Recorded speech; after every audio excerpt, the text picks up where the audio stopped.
वैसे तो मुझे अपनी इंटेलिजेंस पे पूरा भरोसा था कि मेरा इस जन्म में DC Delhi college of engineering में नहीं होगा, लेकिन मेरे घर वालों को मुझ पर मुझसे भी ज्यादा भरोसा था। डीसी के पेपर का नुकसान बस इतना था कि वो दिल्ली में होता है, और मेरा एक ऐसे इम्तिहान के लिए दिल्ली जाने का कतई मन नहीं कर रहा था जहां मेरा होना ही नहीं था। अरे 15% तो सीट थी केवल दिल्ली के बाहर वालों के लिए। खैर, घर वालों ने टिकट करा दिया था और लखनऊ शताब्दी भी चलनी शुरू हो गई थी। मैं चल दिया। वैसे तो मैंने अपने फिजिक्स के नोट्स निकालकर सामने वाली सीट का फ्लैप खोलकर उस पर रख दिए थे और ट्रेन चलने का इंतजार कर रहा था कि तभी पड़ोस वाली सीट पर एक लड़की आकर बैठी। लखनऊ से कानपुर आने तक मैंने उसकी शक्ल नहीं देखी या देख नहीं पाया। वो वॉकमैन में गाने सुन रही थी। कानपुर तक आते आते उसके वॉकमैन की शायद बैटरी खत्म हो गई। कानपुर स्टेशन पर ट्रेन आने से पहले उसने मुझसे कहा, एक्सक्यूज मी। ये सुनकर मैं उतना ही खुश हुआ कि जितना कि ट्रेन में एक अनजानी लड़की का पहले बात शुरू करने की वजह से कोई भी लड़का खुश हो सकता है, कोई भी लड़का। मैंने बोला, हाँ बताइए, क्या आप मेरे लिए प्लीज बैटरी और अंकल चिप्स ला सकते हैं? वैसे तो मैं कभी ट्रेन से नीचे नहीं उतरता था, लेकिन मैंने हाँ बोल दिया। वो तुरंत पैसे देने लगी। मैंने कहा, पहले ले आने दो ना, ले लूंगा पैसे। उसने कुछ नहीं कहा। मैं उतर तो गया, लेकिन पहली बार ऐसे बीच में उतरकर बड़ा ही डर लग रहा था। मैं थोड़ा आगे बढ़ा और एक दुकान पे चिप्स तो मिल गया, लेकिन बैटरी नहीं मिली। लेने देने में ट्रेन चल पड़ी और मैं भागा, लेकिन अपने डिब्बे तक नहीं पहुंच पाया। मुझे 2-3 डिब्बे पहले घुसना पड़ा। जब मैं डिब्बे क्रॉस करके अपनी सीट पर पहुंचा तो देखा वो बड़ी परेशान सी थी। मैंने बैठते ही चिप्स उसके हाथ में दिए और कहा, 15 रुपए। इस पर वो बोली, चिप्स के चक्कर में अपना एग्जाम छोड़ देते क्या तुम, पागल? मैं समझ नहीं पाया कि उसको मेरे पेपर का कैसे पता चला। उसने अपने बैग से 15 रुपए निकाले और मुझे देते हुए कहा, थैंक यू। और ये बोलकर उसने मुझे चिप्स ऑफर किए। मैंने भी बिना हिचकिचाए 2 चिप्स उठा लिए। शताब्दी में बाहर से चिप्स बेचने वाले नहीं आते हैं, उसने ये कहा। इस पर मैं कुछ नहीं बोला और फिजिक्स के नोट्स पलटाने लगा। इंजीनियरिंग का पेपर है? हाँ। ऑल द बेस्ट, लो चिप्स लो। मैंने इस बार मना कर दिया तो बोली, ले लो, चिप्स से मस्त टाइम पास होता है। And I hate physics. ये सुनकर मैं हंसा और बोला, मी टू। इस पर हम दोनों एक साथ हंसे। थोड़ी देर बाद वो बोली, can I ask a personal question? इस सवाल से कोई लड़का जितना खुश हो सकता है, मैं उतना ही खुश हुआ। ऑफ कोर्स यू कैन, मैंने कहा। Do you have a girlfriend? इस सवाल पे मैं थोड़ा चौंका, लेकिन पहली बार किसी बंदी ने ऐसा पूछा था तो मैंने बता दिया कि कोई गर्लफ्रेंड नहीं है। तैयारी के चक्कर में टाइम ही नहीं मिलता। फिर मैंने भी कुछ पर्सनल सवाल पूछे और उसने भी बड़े आराम से जवाब दिए, जैसे हम दोनों एक दूसरे को पहले से जानते हो। फिर एकदम से जैसे उसने कुछ याद आया हो और उसने एकदम से बोला कि आई एम सॉरी, तुम्हारे जाने के बाद मैंने तुम्हारे नोट्स पलट के देखे थे। उसने मुस्कुराते हुए कहा। अब मैं थोड़ा खिड़की से मुड़कर उसकी तरफ बैठ गया और कहा, कोई बात नहीं, तुम भी पेपर देने जा रही हो क्या? नहीं, मुझे नहीं बनना यार इंजीनियर, बहुत बोरिंग पढ़ाई होती है। इसके बाद मैंने अपने फिजिक्स के नोट्स नहीं उठाए। जाने से पहले मैंने उससे नंबर मांगा बात करने के लिए, तो उसने कहा कि ट्रेन में शुरू हुआ था, इसे यहीं ट्रेन में ही खत्म करते हैं, है ना? यार मुझे थोड़ा अजीब लगा कि ये क्या बात हुई। एक तो जान पे खेल के मैं इसके लिए चिप्स लेने गया, उस पे भी इसने सीधे सीधे मना कर दिया। दिल्ली स्टेशन आने वाला था, लोग एक एक करके उठ रहे थे। मुझे गुस्सा आ रहा था कि पूरा टाइम ये मौज लेते रही और मैं ही बेवकूफ हूं। कल के पेपर के लिए कुछ पढ़ लिया होता यार, शिट। वो सामान लेकर खड़ी हुई। मैं सीट पर सबके उतरने का इंतजार कर रहा था। थोड़ा आगे बढ़कर उसने कहा, अपने नोट्स कभी पीछे से भी पढ़ा करो, फिजिक्स इतनी बोरिंग भी नहीं होती है।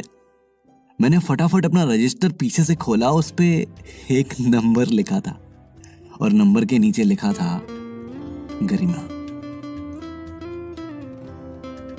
केवल 2 से 4 बजे के बीच ही फोन करना। उसका नाम गरिमा मुझे दुनिया का सबसे अच्छा नाम लग रहा था। मैं मुस्कुराया और मैंने इशारे से कहा, आई विल कॉल यू। अगले दिन पेपर का रिजल्ट तो मुझे पता ही था। बस मैं पेपर निपटा कर पीसीओ में जाकर खड़ा हो गया और वो नंबर मिलाया। फिर हमारी वही बात हुई जो पहली बार फोन कॉल पर हो सकती है। उसने क्या कहा, मैंने क्या कहा, ये तो याद नहीं है, लेकिन हम दोनों के लिए ये बिल्कुल नया और अलग एक्सपीरियंस था। वो होता है ना कि दोनों जानते हैं कि कुछ है, बस अक्सर बोलते बोलते रुक जाते हैं। इसके बाद कुछ ऐसा नहीं हुआ जो लड़के लड़की के बीच में दुनिया में पहली बार हुआ हो। तो कुछ इस तरीके से हमारी पहली मुलाकात हुई। अच्छा, आपको वो 24 घंटे वाली बात याद है? हाँ याद है। हाँ तो अक्सर मैं मौका लगाकर दिल्ली जाने लगा था। गरिमा भी वहां अपने बुआ फूफा से नजर बचाकर छुपाकर मुझसे फोन पे बात करने लगी थी। जब भी मैं शताब्दी में बैठता तो मुझे गरिमा की याद आती। जब भी किसी लड़के को स्टेशन पर चिप्स खरीदते देखता तो मुझे वो डीसी का इम्तिहान याद आता, वो फिजिक्स के नोट्स याद आते। मेरा इंजीनियरिंग में एडमिशन वैसे हो चुका था। डीसी में तो वैसे होना नहीं था, ले दे के लखनऊ के ही किसी कॉलेज में मैंने इंजीनियरिंग शुरू कर दी। तब तक मोबाइल फोन नहीं थे, इसलिए आजकल की तरह हर स्टेशन क्रॉस करने के बाद हम एसएमएस नहीं करते थे। अब सोच के बड़ा अजीब लगता है यार कि बिना मोबाइल के भी एक दुनिया थी। लोग तब भी बात किया करते थे, बल्कि ज्यादा बात किया करते थे, उलझे भी रहते थे एक दूसरे में, मोबाइल में नहीं। अच्छा, गरिमा की शादी तय हो गई थी। कैसे हो गई, क्या हुआ, इसमें कोई खास फर्क नहीं पड़ना चाहिए, क्योंकि गरिमा जैसी लड़कियों की शादी यूं ही एक दिन तय हो जाती है। ऐसे ही इंजीनियरिंग के फाइनल ईयर का लड़का देखते रह जाता है। ऐसे किस्से खत्म तो होते हैं, लेकिन खास बात यह है कि वो आखिरी मुलाकात कैसी होती है, आखिरी मुलाकात कैसी रहती है। गरिमा और मुझे दोनों को ही पता था कि शादी हो ही जानी है। वो अपनी शादी का कोई भी मजा स्पॉइल नहीं करना चाहती थी, इसलिए उसने मुझे आखिरी मुलाकात के लिए बुलाया था और अपने साथ 24 घंटे रहने की जिद की थी। उसने बताया कि उसने अपनी सहेली की शादी का बहाना बना दिया है और वो एक रात के लिए घर से बाहर आ सकती है। सच बताऊं तो मेरी उसके लिए या उसके साथ होटल में जाकर रहने की हिम्मत नहीं थी, पता नहीं क्यों, लेकिन ये बहुत चीप लग रहा था। लेकिन गरिमा की जिद के आगे मुझे झुकना ही पड़ा।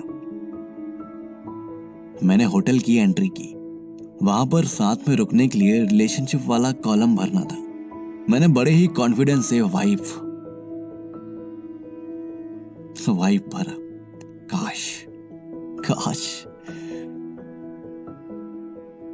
काश कि वो रजिस्टर का पन्ना मैं फाड़ पाता। कमरे में आते ही मुझे बहुत जोर के रोना आया। बहुत देर रोने के बाद जब हमें होश आया तो रात के 11 बज चुके थे। गरिमा घड़ी देखते ही बोली कि देखो, हम आज तक कभी 11 बजे के बाद साथ में नहीं रहे थे, लेकिन कल से ऐसा नहीं होगा। हमारे पास आज का दिन हमेशा रहेगा। उसकी ये सब बातें हालांकि मुझे समझ नहीं आती थी। वो खाकर ब्रश करने बाथरूम में चली गई और मुझे भी ब्रश करने को कहा, पर इस पर मैंने उसे बताया कि मैं रात को ब्रश नहीं करता। तो उसने मुझे प्यार से डांटा और कहा कि अभी तो कोई बात नहीं, लेकिन शादी के बाद कर लिया करना, नहीं तो बीबी भाग जाएगी। जब वो ब्रश कर रही थी तो मैंने टीवी चला लिया। इस पर वो बहुत नाराज हुई कि टीवी देखने के लिए पूरी उम्र बची है, इसलिए मैं आज का टाइम वेस्ट नहीं करना चाहती हूं। बेड पर आते ही वो बोली, कल सुबह के बाद हम कभी नहीं मिलेंगे ना। पता नहीं क्या सोच के मैंने ये बोला, हाँ कभी नहीं मिलेंगे। अगर मेरा पति बहुत खराब निकला और मैं तुम्हारे पास लौटना चाहूं तो तुम मुझे वापस आने दोगे ना। इस बात का कोई जवाब नहीं होता है, वरना मेरे पास था। फिर भी मैं बोला, हाँ तुम कभी भी वापस आ सकते हो, लेकिन चिंता मत करो, तुम्हारा पति बहुत अच्छा निकलेगा। ये सुनकर मुझे बहुत जोर के गले लगा लिया और बोली, कितना भी अच्छा हो, तुम्हारे जैसा नहीं होगा।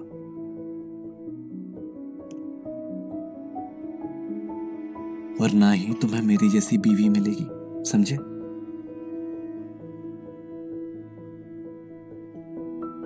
वो जाने से पहले ही जाने का मन बना चुकी थी।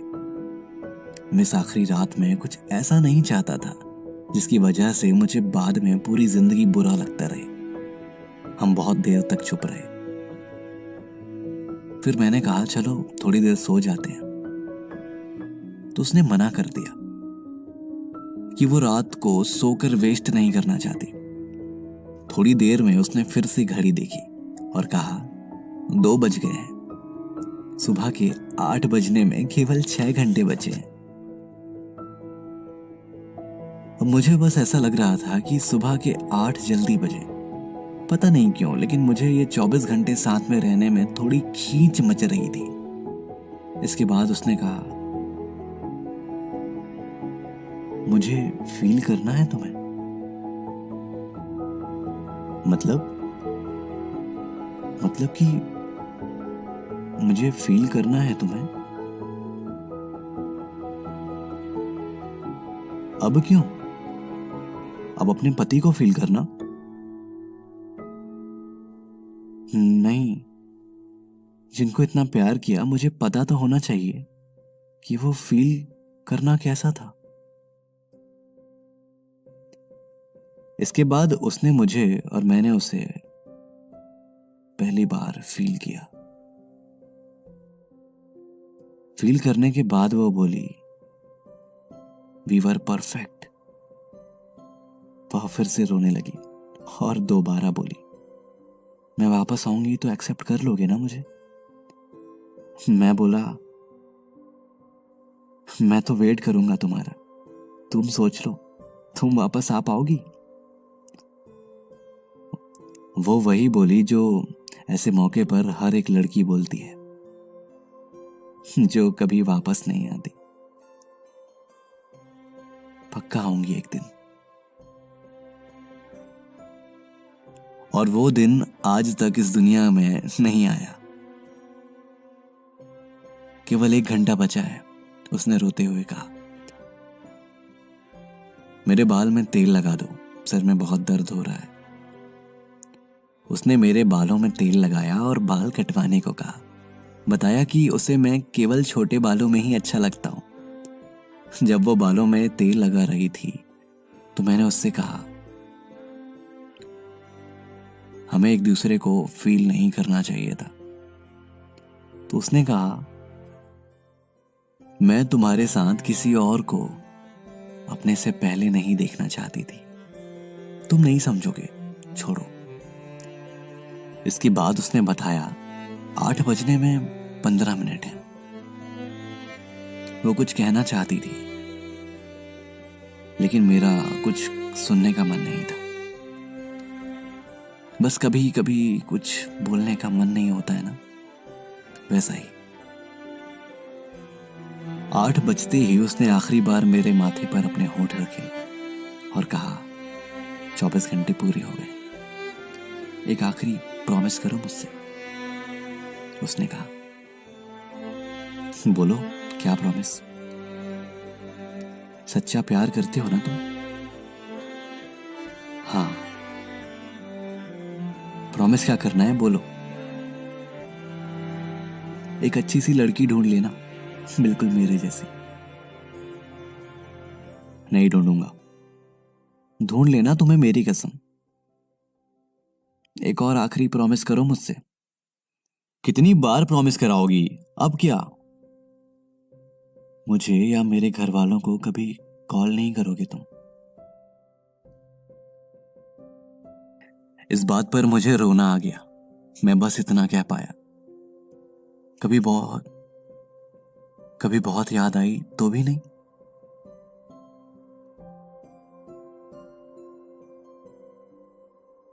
नहीं तो भी नहीं। हमारे प्यार की वजह से मुझे आगे कोई दिक्कत नहीं होनी चाहिए ना मेरी जान। ये कहकर वो मुझसे आखिरी बार लिपट गई और बोली, लव यू फॉर एवर। मेरे पास कोई ऑप्शन नहीं था सिवाय प्रॉमिस करने के और कहने के। मैंने भी वही किया। कभी भी फोन ना करने का वादा कर लिया, लेकिन एक वादा भी मैंने उससे मांगा कि वो कहीं भी रहे, मेरे बर्थडे वाले दिन वो मुझे जरूर फोन करेगी। साल में एक बार ही सही। उसने भी प्रॉमिस किया कि वो करेगी। आज भी बर्थडे वाले दिन मुझे सुबह से शाम तक उसके कॉल का एक इंतजार रहता है। वो नहीं आता, मुझे मालूम है। मैं अकेला नहीं हूं, किसी को भी नहीं आता। वो एक कॉल जिसका वादा कभी किसी ने किया था।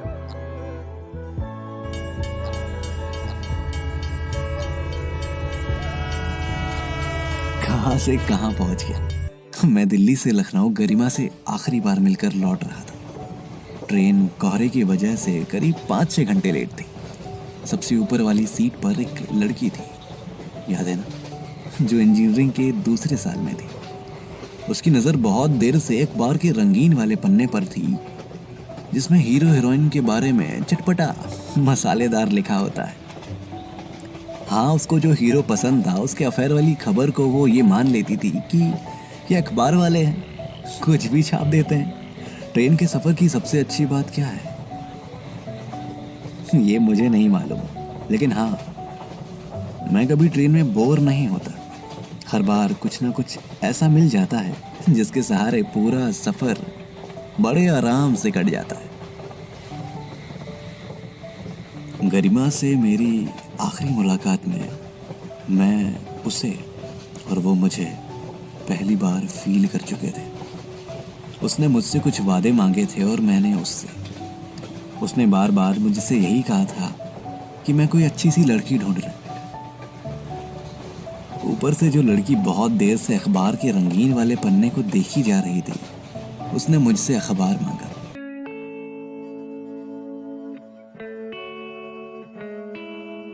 मैंने उसको अखबार बढ़ा दिया। थोड़ी देर बाद वो लड़की भी नीचे वाली सीट में आकर बैठ गई। रिटायर्ड अंकल, जो मेरे लेट उठने की वजह से मुझे डांट चुके थे, वो उस लड़की से उसके बारे में कुछ पूछने लगे। वो लड़की भी इस बात से थोड़ा चिढ़ रही थी और ये देखकर मैं थोड़ा थोड़ा हंस रहा था। अंकल और 2-3 लोग अगले स्टेशन पर उतर गए। लखनऊ आने में अभी 1 घंटा बाकी था। साइड वाली सीट के कपल वैसे ही दुनिया को पीछे जाते हुए देख रहे थे। बहुत पकाऊ थे ना अंकल? मैंने कहा। हाँ, बहुत ही ज्यादा यार। अंकल बातों ही बातों में उस लड़की से उसके बारे में बहुत कुछ पूछ चुके थे। इतना मुझे भी पता चल चुका था कि लड़की लखनऊ की ही है, इंजीनियरिंग कर रही है, लखनऊ की ही रहने वाली है, अभी 2nd ईयर में है, वगैरह वगैरह। ट्रेन अभी रुकी हुई थी और ट्रेन लेट होने की वजह से अब मुझे भी भूख लग रही थी। मैं नीचे उतर कर कुछ लाने का सोच ही रहा था कि इतने में वो लड़की बोली, एक्सक्यूज मी। हाँ बताइए, क्या आप मेरे लिए प्लीज चिप्स ला सकते हैं?